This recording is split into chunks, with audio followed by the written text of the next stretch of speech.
Well, good afternoon, everyone. Thank you so much for joining us. My name is Dai Woolridge, and welcome to our lunchtime live stream all about the Bible series Small Group Experience. I'm really excited, and I'd love to give you a snapshot of what to expect over this next half hour. So get your coffee, get your tea, get your sandwich and just join with us, hang out with us. It's going to be great. So, what have you got to look forward to over this next half hour? Let me tell you. We're going to be finding out all about the Bible series, particularly the small group experience. We're going to be chatting with Dr. Andrew Ollerton himself, the author of the Bible, a story that makes sense of life. We'll be doing a Q&A with Andrew.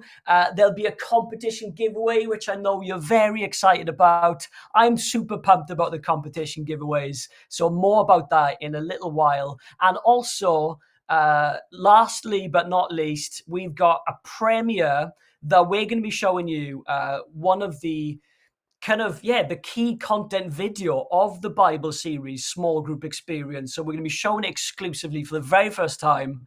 I know you're going to really enjoy it, so I'm really excited about that. So I'm going to just say hello to a couple of you who are joining us. Hello, Michael. Thank you so much for joining us. We've got Elizabeth Knight as well. You're very welcome. Let us know in the comments box where you're from. Give us a little hi. It's great to have you with us. We're really grateful for you being with us. So without any further ado, before I chat any more about the Bible series Small Group Experience, I just want to kind of give you a snapshot of what the Bible series is all about with a little kind of taster video. So have a look at this just to whet your appetite.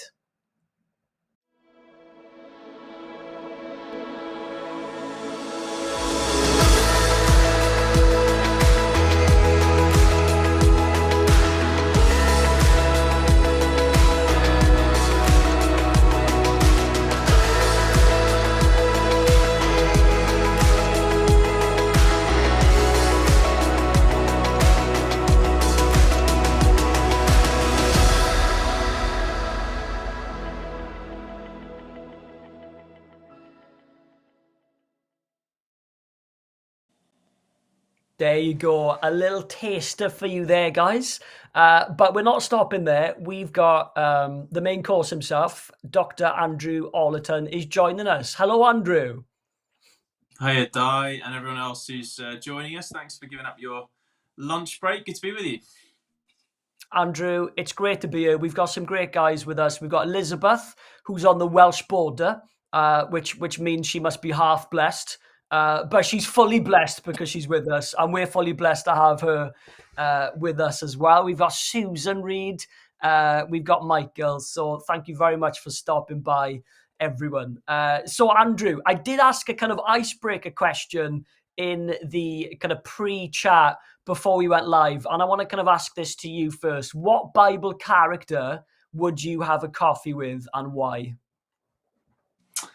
Ooh, I think you should say Jesus is exempt from this because Jesus he's is exempt. obviously the right. Yeah, he's Yes. obviously the right answer.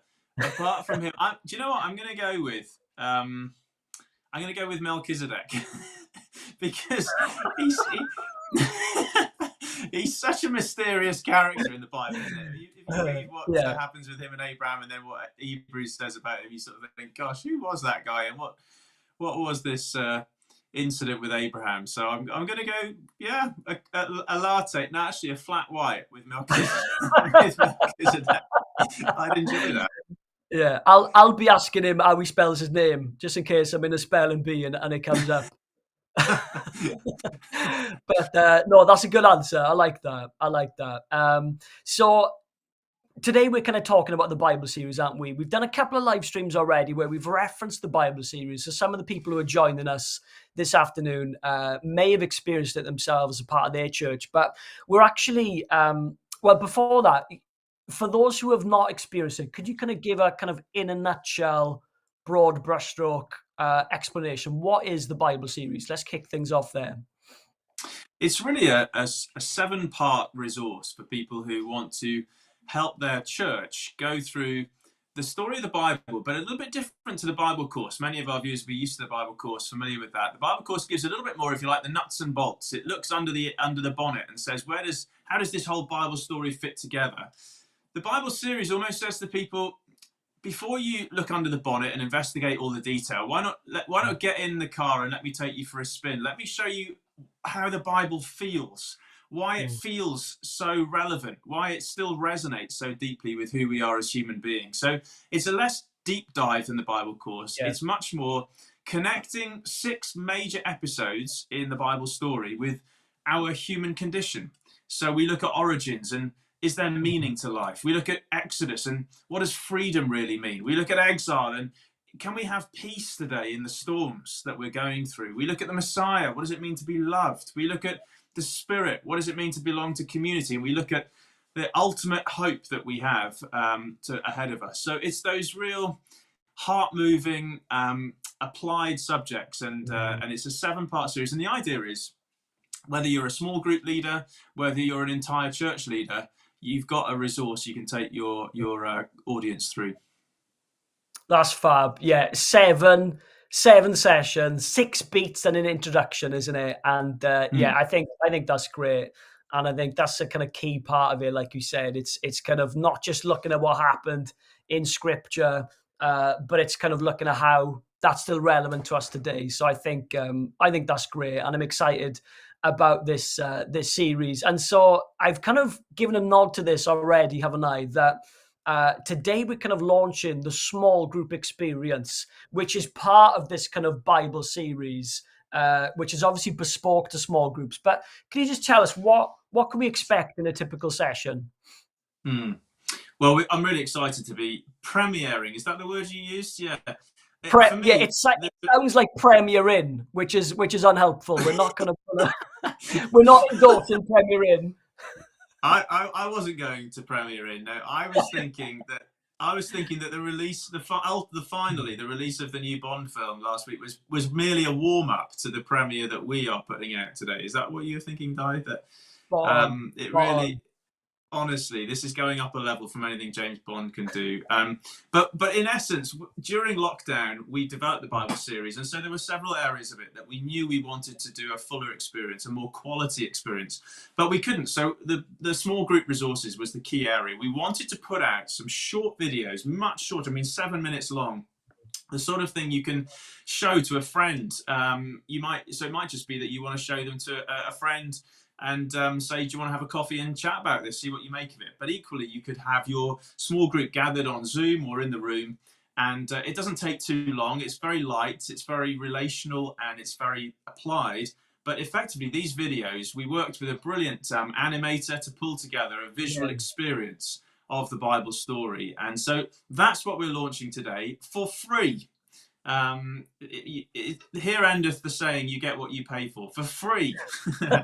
You can have this full set of amazing videos and use them in your context. So that's why we're excited. There's a quality to what we're releasing that we're really pleased with. That's great. Yeah, and you're absolutely right. We've got a passion to tell the big story of the Bible and to connect it to us, isn't it? And kind of making that kind of link to how it's still relevant for us today, whilst kind of digging into the Bible story. So absolutely, we're very excited. And we've actually got this premiere to show you guys right now. But before we do that, I've noticed that Rosalie has mentioned that she'd go for a coffee with Nicodemus, but she wouldn't get him coffee, Andrew. She'd get him wine. And when kind of asked white or red, she's mentioned red. So red wine with Nicodemus. So I like that. That's great. Keep those coming in, guys, as well. But for the very first time, I'm really excited to introduce the first beat of the Bible series. This is the first kind of video, which is the main content to the small group experience. And we'd love you to just kind of sit back, relax, get your coffee and your sandwich and just enjoy this. And we'd love you to kind of post your comments and the feedback as well. It's about 7-8 minutes long, and I really think you're going to enjoy. Have a look at this.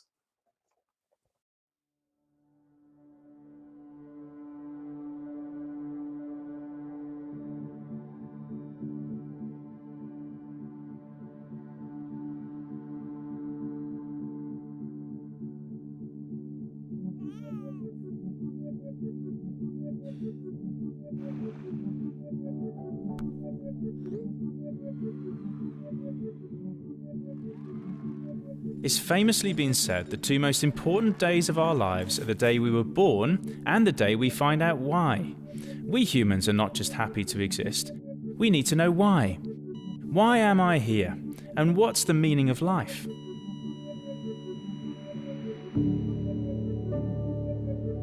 Now, one way to answer these deep questions is to retrace our origins. To discover why we're here, we need to know where have we come from. Perhaps that's why so many people trace their family history using ancestry searches and DNA kits. By the way, my wife has done some research. Turns out she's actually related to the historical figure Pocahontas. And there was me thinking she was just a Disney character.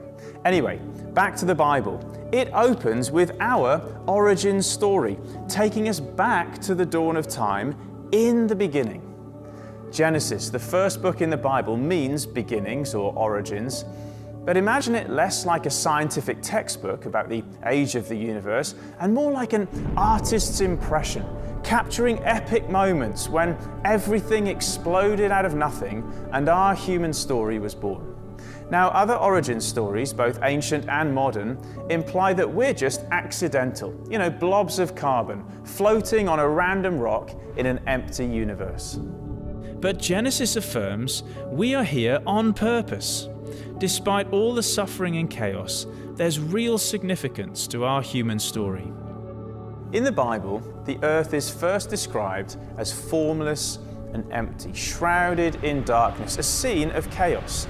But suddenly we hear the voice of a divine creator. And God said, "Let there be light." And there was light. Have you ever wondered where all the beauty of the natural world originates from? After all, order and shape and symmetry, color coordination, these things don't just happen. If you see a magnificent garden, there's probably a gardener. If you enjoy a delicious meal, there'll be a talented chef, not a random explosion in the kitchen. In the beginning, God. He's the reason we're here. We're not accidents in an empty universe. Planet Earth is a carefully crafted home for us to enjoy. The natural world is like a beautiful piece of artwork, and the Bible introduces us to the artist who's behind it all. We're here on purpose, and we're here for purpose. Now, Genesis describes the creation of human beings in a remarkable way. We're made in the image and likeness of God. When I held our child in my arms for the first time, her little hand gripping my finger, I cried. A vulnerable newborn bundle is a sacred being. Humans are made in the image and likeness of God. That's why every person matters, regardless of skin color, gender, or pay grade. Now, as the origin story continues, we're introduced to a couple called Adam and Eve. They live in a beautiful garden called Eden, and their story reveals several things about what it means for us to be human. Firstly, we're made for God. Genesis says that God breathed into Adam the breath of life. God imparted his personal presence so humans could enjoy a close relationship with him. Now, if that's true, it doesn't matter what outward success we achieve, careers, wealth, fame, even if you get a hot tub and live in a castle, nothing can replace our deep need for God. Then also, we're made for relationships. Adam needed Eve, we need each other. It's not good for humans to be alone. Our modern digital society is plagued by loneliness, and it affects all of us. But to flourish as humans, the Bible says we need to be rooted in families and community. And then finally, we're made for action. In Genesis, humans were commissioned to fill the earth and subdue it. Human work and enterprise, science and industry, textiles, agriculture, these are originally good gifts from God. As his representatives, our calling is to reflect God's goodness into all the world in the way we work and rest, care for the environment, and develop sustainable communities. I visited a cathedral recently with a beautiful ceiling, but to avoid getting a crooked neck, I was given a mirror on a trolley so that all the beauty above was reflected below. That's our purpose. made in the image of God, we're to reflect God's glory into all the world. But what happens if the mirrors turn away to the dark side? In Genesis chapter 3, Adam and Eve become convinced that God is controlling and restricting them. The iconic story of them being tempted by the serpent and eating the forbidden fruit, it actually still makes sense of our experiences. Have you ever heard that voice of temptation, made some bad choices and felt the regret? When we turn away from God, we experience inner guilt and shame, precious relationships become fractured, and the beautiful environment is damaged. Why is there so much beauty and brokenness in our world? Well, according to the Bible, God made it good, but we've pulled the ceiling down on ourselves.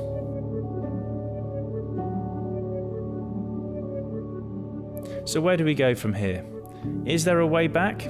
Can paradise lost be regained? Well, a hopeful hint is given in Genesis, right in the midst of the chaos and disappointment. God promises that someone will come to crush the head of the evil serpent. But mysteriously, in order to take down evil, he will be struck by the deadly poison himself. Now, spoiler alert, if you fast forward to the New Testament, we see this snake crusher in action.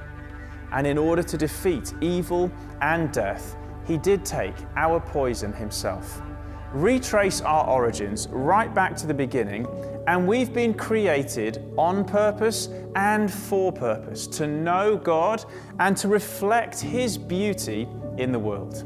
And despite everything that's gone wrong, God still loves us. He knows us and is reaching out to us. As a poem in the Bible puts it, "You have searched me, Lord, and you know me. You created my inmost being. I am fearfully and wonderfully made."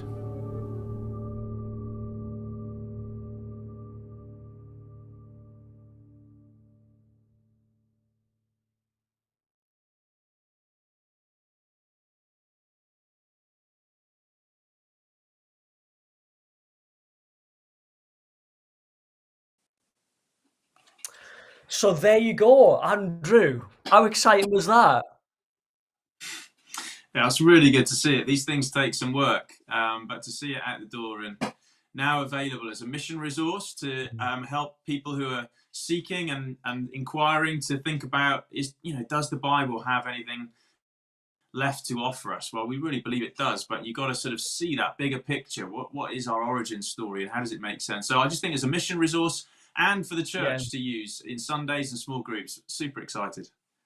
Yeah, that's great. So guys, that was the premiere, however you want to say it, of the Bible series Small Group Experience. So that was the origin session. So there's an introduction, but that was the kind of first session of the kind of the Bible beat journey, if you will. And yeah, I really enjoyed that. Let us know what you thought in the comments as well. And I will say we do have a competition giveaway of Andrew's book, which is very exciting.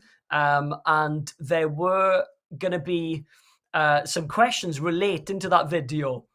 So I'll say that as a hint right now. So there'll be a competition giveaway in a little while. But that was great. And I mean, Andrew, tell us a little bit about filming that. I mean, surely you were kind of at Pinewood Studios or something where you were kind of big mega. We worked with this green screen wizard. I think it is a bit of wizardry, really. I don't know how he does it, but I was just in. Actually, the first time I worked with this chap, John Bowen, I ended up working with him in the only place he needed somewhere very dark so that he could use this lighting and green screen, and the only place I could find was a barn up the road from where I live. And so he was there we were there in this barn with 2 tractors and a lot of rats running around. So it wasn't exactly Pinewood Studios. When we filmed these videos, we were in our offices at Swindon. So it was not quite as glamorous as it looks, but John's amazing at just bringing visuals that enhance the message, and we're really impressed with his work. John Gandalf Bowen, we call him now, don't we? Yeah, no, I mean it's Exactly. great. It's great, isn't it? And I think what I really appreciate is that obviously kind of in the origin story, it's picking up on the creativity of God, and I think to kind of communicate that in a creative way is just great. So yeah, I really value that. So obviously, so the main video we've just seen, that's the meat really of the small group experience, isn't it? But there's a discussion guide also. Tell us a little bit about that. Yeah, well, obviously we realise, small groups will want to watch that video, but they'll also perhaps want to read a short section of scripture that the video relates to, and then have some discussion questions to unpack. And, that can be done very informally. If it's just a group of friends, maybe it's not a formal small group in a church. It can still be, just a few questions to ask to get conversation flowing. But that's all available. There's a web page that is being put in the chat. You can see that through Bible Society. We're hosting a page where all the videos are free to stream or download. All the group discussion guides are free to download. So you really are getting just a neat little package. And I just think, if you're a small group leader, why wouldn't you take your group through this 7-part journey through the Bible and just open up people's eyes to the relevance of the Bible today? I don't know about you, Dai. I think that is one of the biggest issues people have. Even if you can prove to people that the Bible is reliable, they can still shrug their shoulders and say, well, so what? Why would I bother with it? Why is it relevant? And that's what these videos, this resource can really help with. Yeah, no, absolutely. And if you want to check that out, there's a link in the comments box. But you can also just simply visit biblesociety.org.uk/small groups TBS, biblesociety.org.uk/small groups TBS to get those resources, to download the videos and the discussion guides. But I think what I really love about the series, Andrew, is that it kind of it can engage people in a kind of a variety of places as well, can't it? I think perhaps if you've been a Christian a long time, and perhaps you kind of know the Bible story, or if you're new to church and you're new to the Christian faith, and you want to kind of get an overview, a big picture understanding, but also understand how it connects with you. I think I think that's why it works so well as a small group resource, is because it can just engage our people at a lot of different levels. Which is testament to your writing, really. But we're gonna kind of do a small group experience now, Andrew, because I've got a couple of the questions that you've got in the small group discussion guide that I want to pose to you, so we can just kind of take this out for a ride a little bit, really. So firstly, I want to ask you this question off the back of the video we've just seen. How would you respond to the objection that we can't take Genesis seriously because it contradicts modern science? How would you respond to that? In the deep end, right? We're not playing games.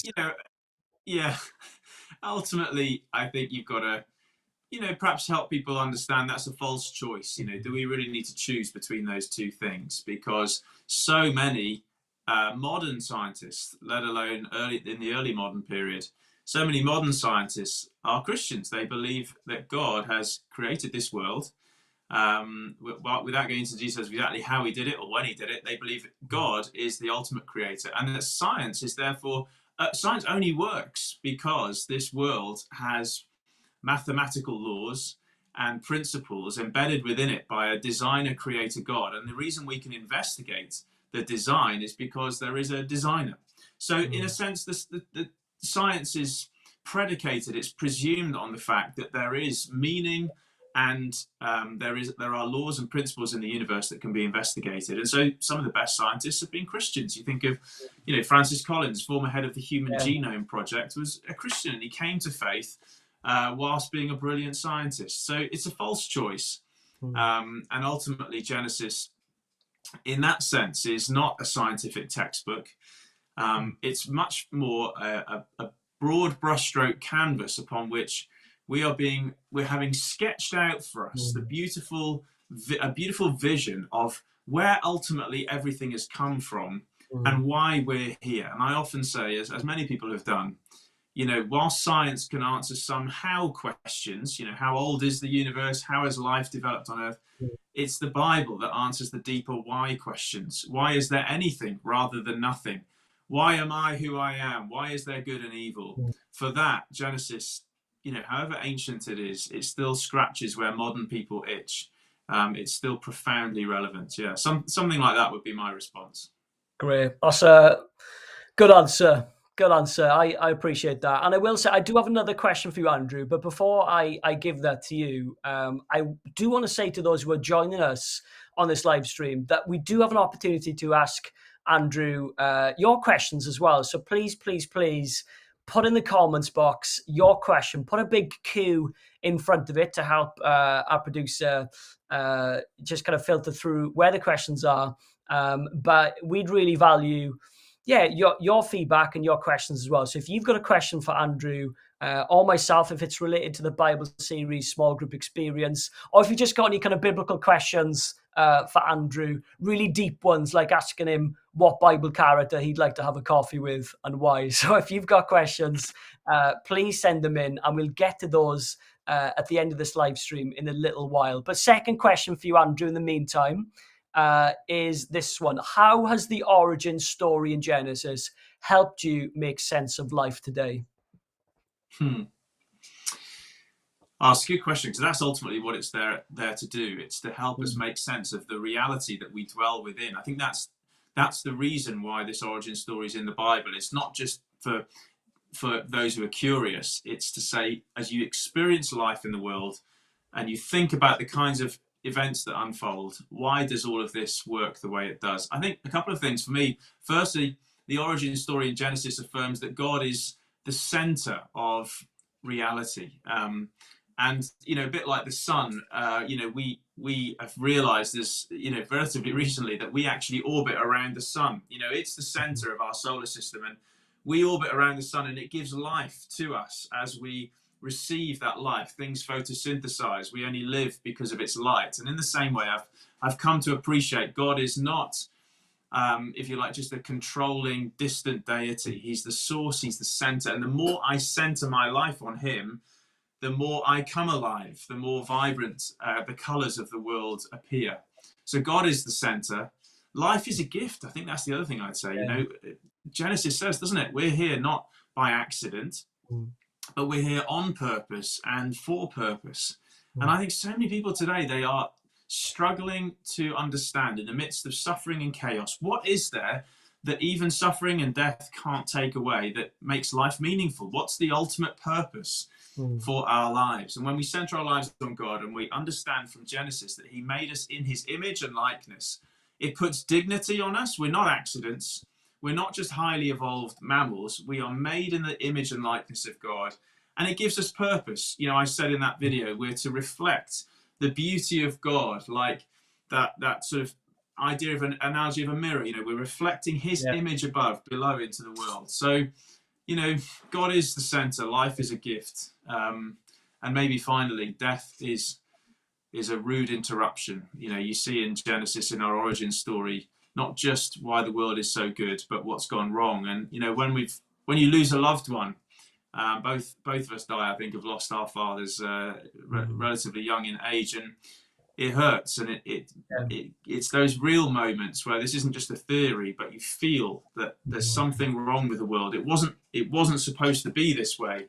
And Genesis shows us why. Excellent.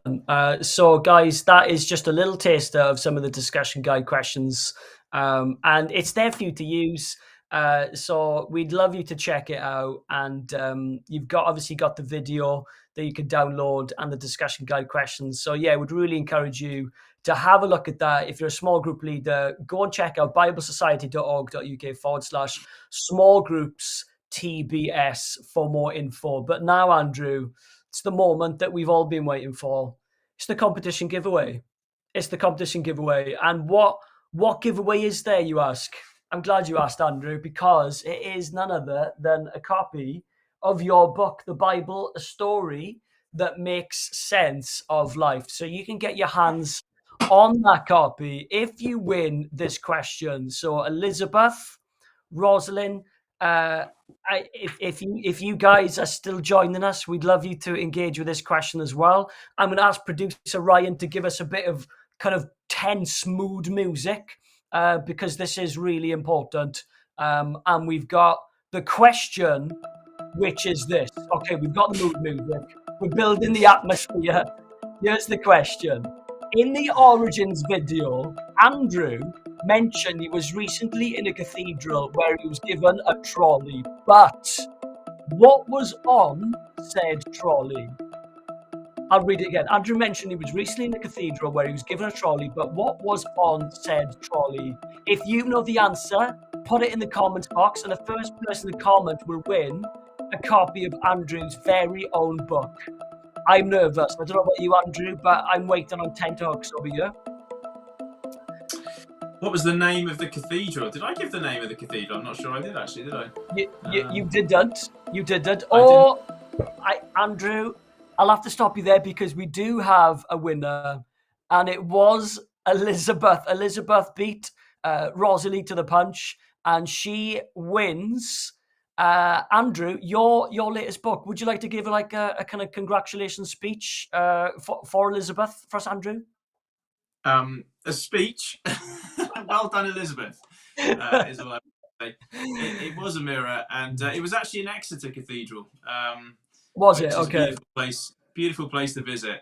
You can hire. I think I had to hire the trolley. I may have, or maybe it was just a deposit. Anyway, so you don't run off and push their trolley in the canal like happens to Sainsbury's trolleys or whatever. Yeah. So did you need you didn't need £1 then to put in to kind of get access to the trolley? You didn't need any of that. To release it. Yeah, that little chain.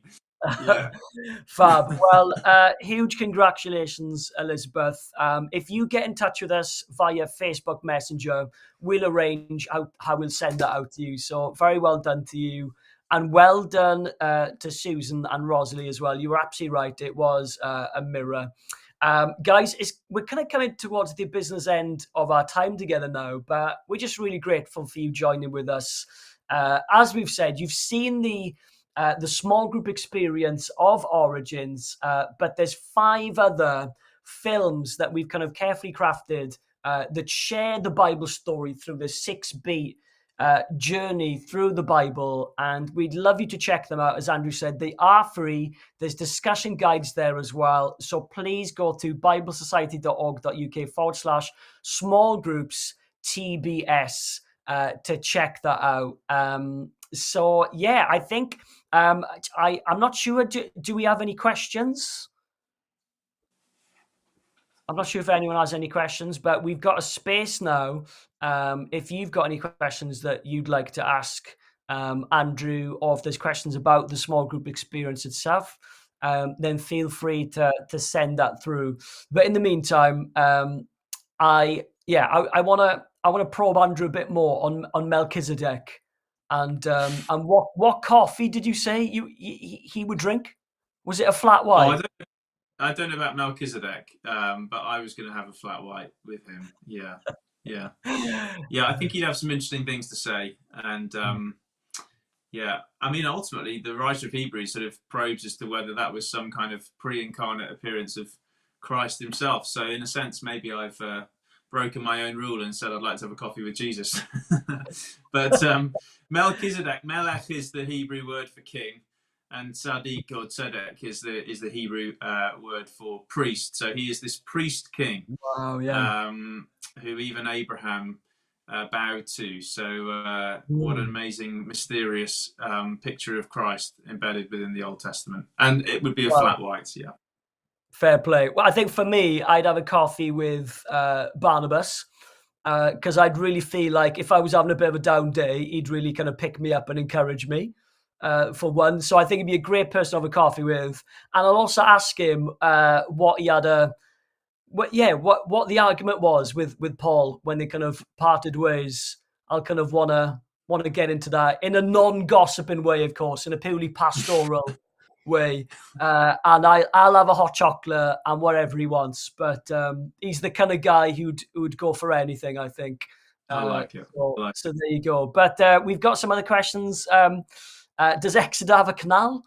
Is a question that's come in. Pass. Yeah, I'm gonna defer to Wikipedia on that one as well, I think. But we've got some good comments that have come in. We've got Rosalie, who said, thanks so much for the information. And she's looking forward to looking at the others. Deirdre has said many thanks and has got in touch as well. So, guys, thank you so much for joining us. Again, I will say, if you want to check out the resources, go to biblesociety.org.uk/small groups TBS.